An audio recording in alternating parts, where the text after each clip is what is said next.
So I'm going to introduce them briefly, and each of them is going to ask and frame a question come comment, because they've been very carefully observing what's happened today. They're our critical friends, and they're here to help us try and answer some of the questions that the ReMSTEP project was designed to answer. I'll introduce them. Professor Bill Barton is an Associate Head of Department Academic in the Faculty of Science at the University of Auckland and the President of the International Commission on Mathematical Instruction. So thank you very much for flying over. And thanks indeed to all of the other Kiwis who've come over. I know there's one over there. Associate Professor Helen Chick is a researcher and a teacher educator at the University of Tasmania, where she's an Associate Professor in Mathematics Education. Between 1999 and 2011, she worked in the field of mathematics education at the University of Melbourne, where she taught pre-service and in-service primary and secondary teachers. Will Moroney is not here, or he's very invisible. Jane Wright, Dr. Jane Wright, is the ASTA Treasurer, so the Australian Science Teachers Association, Treasurer and Science Coordinator at Loreto College in Marryatville, South Australia. Dr. Wright has been teaching for over 30 years. In particular, she's taught middle school, years 6 to 10, science and senior secondary biology and psychology. Her emphasis has always been on practical hands-on experiences for students, including laboratory investigations and fieldwork in the local area, as well as in bush settings, such as the Flinders Ranges. Cool, Brosseville. And finally, Professor John Rice is Executive Director of the Australian Council of Deans of Science and an Honorary Professor of Mathematics at Sydney University. He was the inaugural President of the Council from 1995 to 1998 and served again as President from 2006 to 2008. His mathematical interests are in differential and algebraic geometry, and I will embarrass him by saying his musical interest is a Chopin, which he plays rather well, I'm told. So, I would like to start off from one end going to the other. Start with Bill. No, John first. I've been dobbed in to start first. Very good. So I invite you to use a big, loud classroom voice so that they don't have to crank the gain on these microphones too high and make it feed. And invite you to share and frame and pose one question for us. Okay. Thank you. As you heard, I'm from the Australian Science Teachers Association, and I'm also based in Adelaide. And I was really interested in this morning's session where David Clark was talking about the science centres and how they interacted with the scientists and the educators. And I kind of felt a bit envious in a way, because I guess my question is, how do we get what's the fantastic things that are happening here in Melbourne out? How do we get that ripple effect? How is ReMSTEP going to be able to become a truly national program, I guess? How do we convert the great things that are happening in Melbourne to perhaps how can we make this happen in other states and territories? That's a very good question. I think the way we should handle this is that we should take each of these as an open question, and rather than have members from the ReMSTEP team answer it specifically, and then we'll invite people from the audience to see if they can answer the question in their own way. So we'll take that as the question number one. I think I've got the next one. Go for it. I think one of the things that have been particularly impressive in terms of the things that we've seen is the way in which the science programs in particular and the engagement that those science programs have had with the pre-service teachers, particularly to develop big picture scientific principles, the ways in which scientists work, the ways in which they think, the kinds of activity that science is about, and sort of to build those principles in such a way that the pre-service teachers gain an understanding of that, and that becomes part of the practice of teaching for them in their classroom. And I think that's a fantastic thing.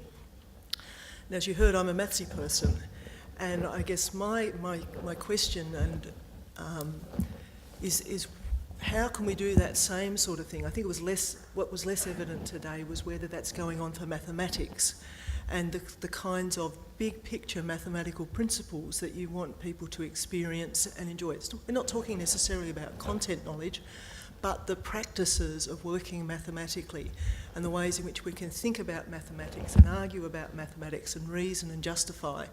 How do we inspire pre-service teachers to feel that and know that, and to transfer that kind of activity into the classroom in such a way that people get excited about the activity of doing mathematics? Thank you very much. Thank you. I've been heartened, I think, by the energy and the thought and the care that has gone into the projects that we've been hearing about today.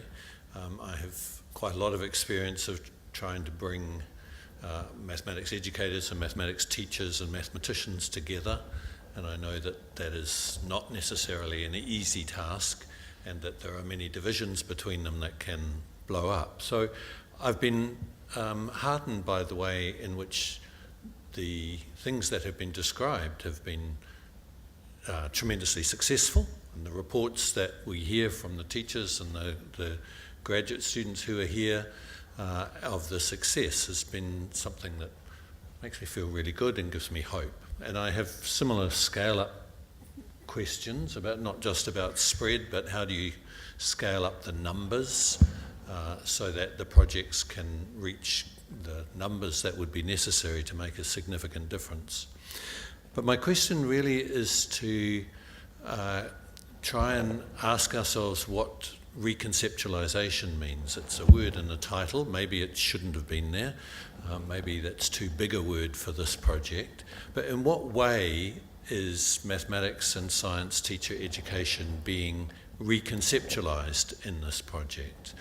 What are the common principles that we might observe through all of the projects that have been successful, or perhaps the successful parts of all the projects that we've been presented today?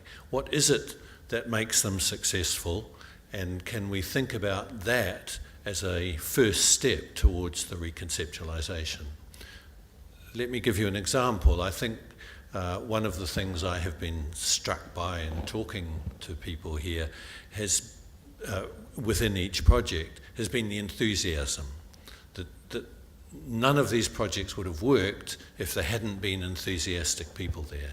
So there's something about passion and enthusiasm needing to be present in order for these things to be successful. What else is there? What else are the generic things about these kinds of activities? Thank you very much. I'll attempt to summarise each of your questions at the end, and you'll need to correct me because I'll get it wrong because I'm not that bright. Professor John Rice. Right, well I think I actually should try to make this easy, because I don't think we actually need to ask lots of different questions. And it struck me because we didn't actually confer very much about what questions we would ask. And I think that really I would like to simply reinforce the questions that Jane and now Bill have asked. As you know, I'm on an advisory committee to the Office for Learning and Teaching about all of the projects, ReMSTEP and the other four, and they're national projects. And so what you would want to ask is, and knowing, for example, that New South Wales is never going to build technology centres and so on, like the Gene Technology Centre and Quantum and so on, because they're mean-spirited and all that sort of thing. I don't believe in real estate. So how are you actually going to do that? I think Jane's question is really pertinent. How actually are you going to show that this is something that truly deserves to be called a national program, and that the kinds of things that you're doing, which I think are very interesting, but how are they actually going to work somewhere else? So it seems to me that's a big question, and to assist it, I'd say that it does mean that you need to distill some of the essences out of it. So that's why I'm also keen on Bill's question. It seems to me that what's not clear, and I want to reinforce the question, what is the essence of what you're doing here? A person looking at this material could think that it's about developing a Masters of Teaching program of some sort. Well, education faculties do that all the time, and people would say, well, why are we spending $3.2 million just to do that? There must be something different about it. People say that they want to do this in a way which gets students excited about modern science. Well, there are all sorts of organisations that are doing that, as Stephen mentioned this morning in his opening address. The space in that is very busy. What distinguishes the way that it's being done here in ReMSTEP? And so when we have a look at some of the presentations today, we begin to see some elements of that. For example, the way in which scientists talk to educated people and how it changes their minds about things. But that was hardly uniform across all of the projects in the way that it was described. So what is it? I mean, it's a very mixed message that you see from the projects here about what it really is that makes ReMSTEP stand out and what it's driving forward. So I would like to hear people actually comment on that. I think it's the same sort of question that Jane was asking and that Bill was putting. And for the mathematics thing, yes, I think, you know, how does that all fit together? I think we should have a corpus that's around those questions. Thank you very much, John, and all of you. So I'm going to try and summarise that as a group of questions. And there seems to be a question of how do we scale in space? How do we scale to the cranky New South Wales guys or up to Northern Queensland or Western Australia and make it a truly national and not just a metro Victorian project? How do we scale in numbers? How do we make the money go most effectively?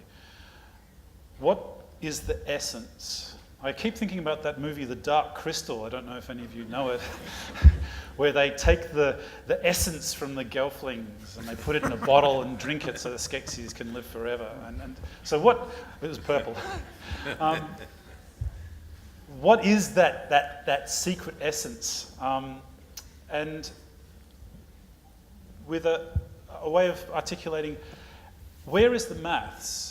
In particular, the practice of maths, the real practice of maths. And Helen, did I get that right? That is that a fair way of summarising it? That where is the real practice of mathematics and how are we handling that? So what's the essence? How do we scale in space and number?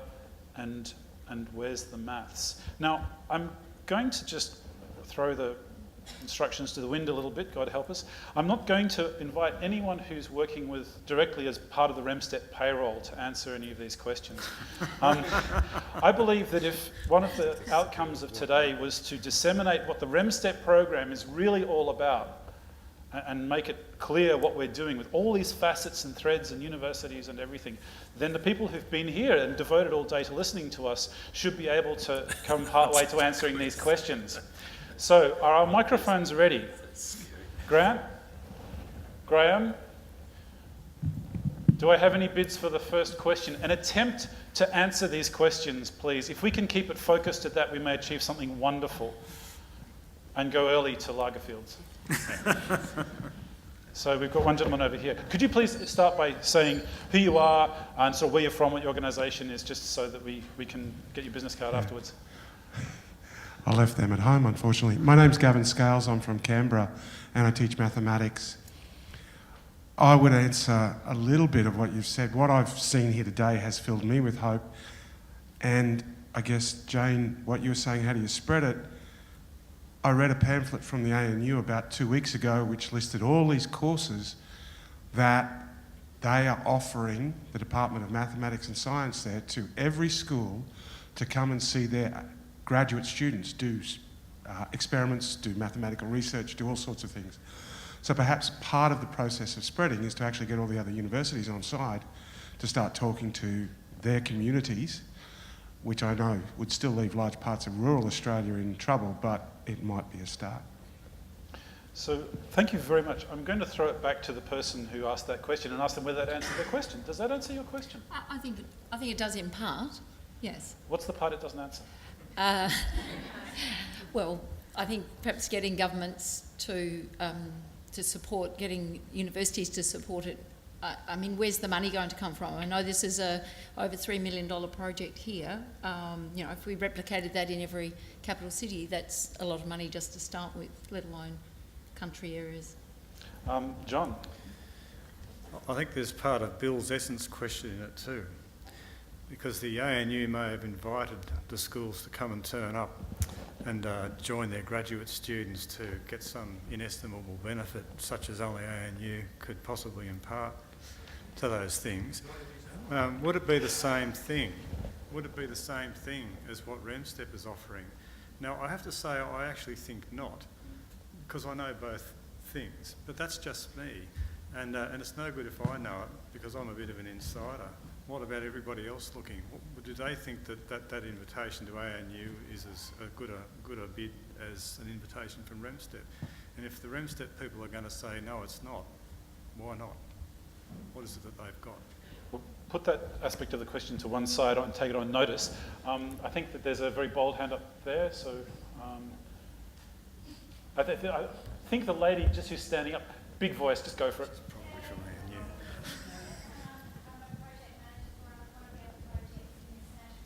So I have a slightly different perspective in that Use it. rather than ReMSTEP looking for how to spread the word on the project, I think it would be useful to not think of the Victorian approach as necessarily the ideal one, and truly in that spirit of collaboration, to look for like approaches already happening in other states and see where we can actually pool our resources, thinking, all the work that's gone into it across the nation, and take the whole lot forward. Thank you. Don't give up the microphone just yet, because I've got a follow-up clarifying question. Graham, can you hand the microphone back, please? Graham, give it back. Graham, can you hand the microphone back, please? Graham, give it back the microphone. Can you give it back the microphone, please? He never does as he's told. Melissa, use the microphone for God's sake. Just reach over, pass it. Excellent. Cooperation. Now, could you use the microphone, because actually I'm got industrial deafness and I couldn't hear you. Could you just say what you said again for the deaf old men in the audience, and also just tell us which on the panel's question you think it applies to the most? Now I don't know if I want to do what I'm told. I think it's really important to think about this in the true spirit of collaboration, and not to think about how this work would be extended out into the greater population, but to look for a collaborative approach and see where some of this work is already happening elsewhere and where we can maximise the benefit. The second part of your question, I'm not sure I want to address necessarily. So. That's okay. Thank you so much. Would anyone on the panel care to respond to that? Say, should ReMSTEP in its last third of its term take on more of a curatorship role? Well, my second question, should I have ever been asked for it, was exactly what is the relationship with the other 4 projects that I know are part of that. And I think you've couched what would be an ideal solution to that perfectly. I think Stephen's taking a note there. I think we'll take that on board. Thank you very much. Someone on this side. The lady over there, fantastic. Yeah. Yes, you, thank you. Anne Rogan, Education Services Australia, and I used to teach at Melbourne Uni in the maths department. With regard to what's just been said, my concern is that out of all of these projects, resources are being made, and Education Services Australia has the national repository for all education resources, and so I think it would be a great place not only for pre-service teachers but also for in-service teachers to have those resources available. We have 300,000 access, so we need to be giving that access and coming to these projects now and framing up how we can help promote them far and wide. There was a project calling Teaching Teachers for the Future, which had every Dean of Education on that project, and this is a similar sort of thing, and it's about getting the collaboration going forward. And just one more thing on my maths hat, I think we need to talk about flipped classrooms rather than having maths researchers come in to schools. I think we need to have the pre-service teachers trailing a mathematician, because I think a lot of maths teachers don't really know what mathematicians do, because we're talking about architects or engineers. But I think it's more important that people who come out with a double degree in maths, they get amazing jobs, but not many people can articulate what those jobs are and what they do in those jobs. So I think the first thing we should be doing is having pre-service teachers trail mathematicians. So just to clarify that, are you proposing perhaps some form of internship as a practicum for a pre-service teacher program? Could only be for, you know, like these pre-service teachers have been going to school 6 days a week. It could be over a period of 12 months, 6 different mathematicians. So that when they go into teaching maths, when, you know, the Year 9 kid says, what the hell am I doing this for? Oh, because you need to. You know, not many maths teachers can answer that question. And so I've been going around with the, someone talked about illustrations of practice for the teacher standards. I managed that project. We travelled for the chief scientist around to schools all around Australia, asked that question. Not many teachers can answer it. And just to go, I'm sorry to bully you, to go back to your previous question, you said that this repository is a national repository. Mm-hmm. Is that repository in conversation with the other ATMST programs? Because ReMSTEP is a Victorian one, but there are many others around Australia. No, but it should be. And that's not to say you don't have your website and you keep everything on your website, but we write the metadata, so we push the teachers out to your website. We're not saying give it to us, but we do all that metadata so that the teachers log into Scootle and then we push them out to wherever your resources are. And, you know, there's a national framework, we do all the interoperability, we do all of that on behalf of the federal government, and it's sitting there waiting to be used. Thank you very much. Can I invite the panel's response? Or maybe there's no response to be made. Well, the thing that occurred to me during that discussion was, is there a presumption that somehow the products, the projects, like the videos that are made and things like that, is that what's the important thing? Because that will be the thing that goes up in Education Services Australia. So is that what's important? Now, again, if the ReMSTEP team answer no, then what they have to realise is that there's some people who think that it is. So how do we communicate really what it is that's important? No, you shouldn't. Okay, so... just adding to the most recent... Sorry, Jim Spithill again, MAV. Just adding to the most recent comments, I think the speaker personifies part of the solution of the scaling up, which is through the professional teacher associations, because they have the passion, they know how to communicate with teachers, they know what works and what doesn't, and most of them currently exist on the smell of an oily rag, with volunteers in most states running the state science and maths teachers associations. And I think a proper investment over time in a sustainable way, say for 10 years, to properly staff and fund rather than relying on short-term grants and project money that runs out after 3 years, a sort of a sustainable, scalable approach does exist by working through the professional teacher associations. So just before you relinquish the microphone, how would you, from what you've learnt about the ReMSTEP project today, what do you think ReMSTEP can do to help that in its current form? By the models of what works, what they find that works and doesn't work, can help the state professional teacher associations to refine their approach to PD. So rather than just repeating we've always done this, there'll be newer and smarter ways to do PD that will arise from what we find works and doesn't work in ReMSTEP. Thank you very much. Anyone on the panel care to respond? No, I think it's an excellent concrete suggestion. And Sula Bennett is no longer here, unfortunately, but as a representative on the state body, I think that she also feels the same way. Was there a question over here? There's a lady just up there. Right. Oh, it's a day when I speak a lot. I'm Azra from Wellington, New Zealand. How many IT organisations do you have in the country? I'm sorry, I didn't quite catch How that. many initial teacher education providers do you have in the country? 48. 48, right. And so if ReMSTEP, what we've been listening today, if it is successful, why isn't it a model for other teacher professional development organisation to pick up and run with? Because you would upscale it instantly. Grant? That's a very good question. Thank you, Grant. Can you please give the microphone to Stephen? I'm putting Stephen Dinham on the spot here, who's the project leader. We need to keep cognizant of the fact that there are 4 other projects too that cover not all of Australia, and there's a couple of states that missed out initially in terms of being part, because under the rules that LLT set down, we had to have a university that had a 2 or 1 on the ERA, and then collaboration with 2, 3, 4 universities and so on. So it is national, but it's not integrated nationally. Now, in terms of the other 48 programs, we can try as much as we possibly can to disseminate what we've got. And I actually was going to cover this in my closing remarks, but one of the key things for 2016 will be dissemination, analysis of what works and what doesn't work, and our publications program and our dissemination strategy. It's going to be a major focus of 2016. The other focus in 2016 will be maths as well, but I'll talk about maybe more in my closing remarks. Thank you very much.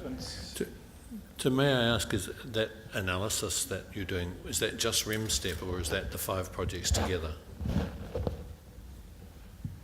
That's always been an interesting challenge for us, because there's been meetings of the various projects. And in fact, we had projects represented today, which was great, people coming along. But there is no real formal requirement. There is an external evaluation that's been commissioned, and Craig's around here somewhere, who's part of that from through Southern Cross University. The degree to which they are going to sort of extract and do almost a meta-analysis, I don't know. Whether it's purely just an evaluation of implementation and spending of the money, I don't know. But bringing these things together is a real challenge. And the other challenge for us is what happens after the money runs out. And I'd like to say that the questions that you raised were exactly the same questions that have exercised us from the start. And we're very, very cognizant of those. So the degree to which we can, within the scope of the projects and the budget for the projects, do this sort of meta-analysis connection thing will be a challenge. And maybe there's scope, again, in this post-ETMS project to do that will be interesting to see. But we have to keep on bringing ourselves back to what the scope of this project is. It is initial teacher education, for example, although there'll be some real, we hope, wins in service, if no other reason that we're going to be graduating people for the next 3, 4, 5, 6 years with the pipeline effect of people who've been through these experiences and so on. So we'll have that group of people, and we'll keep in contact with those people. But we're also hoping that it's not resources. People think it's resources, units of work and so on. It's far more than that. It's changing, it's reconceptualising how people think, act, collaborate, and that's been some of the main reconceptualisation, getting away from this notion. You do your content in your undergraduate, you do your pedagogy in your initial teacher education, and that's about it. And where maths and science exist at all, they exist as subjects, not so much fields of practice. So that's where the reconceptualising is happening. But what happens after is certainly exercising our minds, but I'll steal my own thunder if I get it further. Thank you very much, Stephen. So now, I'll just invite if anyone on the panel's got a comment before we move to the next question. Okay, well, I think we've got time for maybe one more question. No, 2 questions right next to each other. And then we'll invite Stephen to come up and summarise. Just a quick question, Gail Ledger from New Zealand. I have to put my glasses on so I can read it properly. If the goal of ReMSTEP is to reconceptualise mathematics and science in initial teacher education, it seems to me that you're creating the haves and the have-nots. And are you happy that you've still got a large amount of new teachers going out in the have-not pile? And if you're prepared to put all this money into it, how can you do it so that all young new teachers are gaining all these skills? So, John? I actually don't think that that's a fair question for ReMSTEP. There'd be no way. $3.2 million might seem like a lot of money to some people, but actually it's a pittance. If a government wants to put serious money into something, they'd be putting something like 100 million into anything at all that was going to work. So we have to keep coming back to what ReMSTEP actually is. It's a very limited pilot type of a program to look at pre-service teachers. Now, you may not be happy about that. You may wish that the government had been prepared to commission something else, but they weren't. So I think the ReMSTEP people have to do the best they can with what they've got. And so what we need to aspire to, because we know that we don't have the resources or approach to be able to reach out to all of those other pre-service and in-service teachers, we need to think what can be done in such a way that it is an asset to those people, that we can challenge the government to put it out to all those other people. So what ReMSTEP produces has to be clear enough in its essence that it is something that we can actually advocate should be going out and should be funded to all those other people, but we can't ask that ReMSTEP itself would be able to do it. So I suppose that's what I never heard today, and that's what I wanted to hear, that the ReMSTEP was prepared to go out with a challenge like that, because I never heard that today. I assume that they would be. I haven't talked to them about that, but I mean, like me, that they are on a mission from God, and it goes without saying that we will change the world if we possibly can. Thank you for your faith, John. It's actually quite a true comment. Helen? I was going to add, I suspect there are some subtle, and this is perhaps not a satisfactory answer, but I think there are probably some subtle shifts in the nature of the broader pre-service programs that are going to be offered as the sort of expertise disseminates amongst the teacher educators that are involved. So you can imagine the core units that are still part of everybody's program probably having a shift in their own emphasis with some of the principles that are being perhaps have been applied in these quite specific programs and cases, but that they will become part of the core activities that are taking place anyway. So it may not be specific and dedicated, but osmotic and diffuse, but there nevertheless. Thank you very much. Well, one final question, I think, just next door. Kia ora, I'm Ali Ball, also from New Zealand. First, I'd just like to say thank you for the opportunity to find out about ReMSTEP today and participating in the discussions. I'd just like to pick up this point about what's the essence, what's the special thing in all these projects? Because one of the things that I've been thinking about as I've been listening today is that seems to me one of the real pluses is this opportunity to work with someone with diverse expertise, someone who's very different from myself, bringing something different into it. And if that's the case, if that is part of what's being offered here in these partnerships, then I can see there are problems for sustainability and scalability. Like, how do you roll it out or scale it up when actually being part of the process seems to be part of the really powerful thing? So I'd really like to hear more about what is the essence, what is the thing you're trying to capture to make bigger. Thank you. Thank you very much. Would anyone on the panel care to respond? Well, I think that that's just an absolutely fair point, and I suspect that the ReMSTEP team have been wringing their hands over that very question for quite a lot. But I think that they would help themselves probably if they took a harder look at the whole spread of things that are being offered here, because I think some of them actually tell the message clearer than other bits. Now, that's okay, it's just that in the end you need to see them working as a team so that you don't have to ask the question anymore. It's clear from everything they're doing, there's no noise in the system, and it's absolutely clear what it is that's different. I like to think, like as I said with the issue of the mathematics thing, but even in the science, I think that STEM, and certainly, you know, as a teacher myself in universities, my whole experience and the experience when I was a dean looking at staff teaching and so on, was that really the sort of teaching that went on in universities and largely in schools, despite I know that whenever you make a general statement, there'll always be the odd heroic exception that will prove that I'm wrong. So granted that. Nonetheless, it's done very much in that there's a list of actual stuff you need to know, facts and so on, and you learn them off, or little techniques, and you learn them off. It's highly atomised lists, so you can actually memorise them bit by bit. And because you slice the slowly up, and there's so many slices of it, you complain that the curriculum's overcrowded because it doesn't fit together and makes no sense. And there's so much of it goes on which is like that. If ReMSTEP's actual product really is some vision that it's different, that in fact, when Russell talks about this, the process of science, that could actually be just some piece of education speak and nobody really knows what it means. And it could mean something like holding a test tube straight or being able to wear a white coat, or it might mean something a lot more profound, which maybe it does. But it needs to get out there so we can see what it is, and it needs to be something where everyone can look at that and say that what ReMSTEP has contributed in the end by what it does is a clear vision of what needs to be achieved here, that it can actually be achieved, and that the people out there can do likewise. And I guess that probably the ReMSTEP team feel that is their great goal. They would love to achieve that. I think that would be right. Bill? Thank you for pointing out that being part of an exciting new process is part of what makes something successful, because that highlights the reflexive principle, which I like to use in these situations.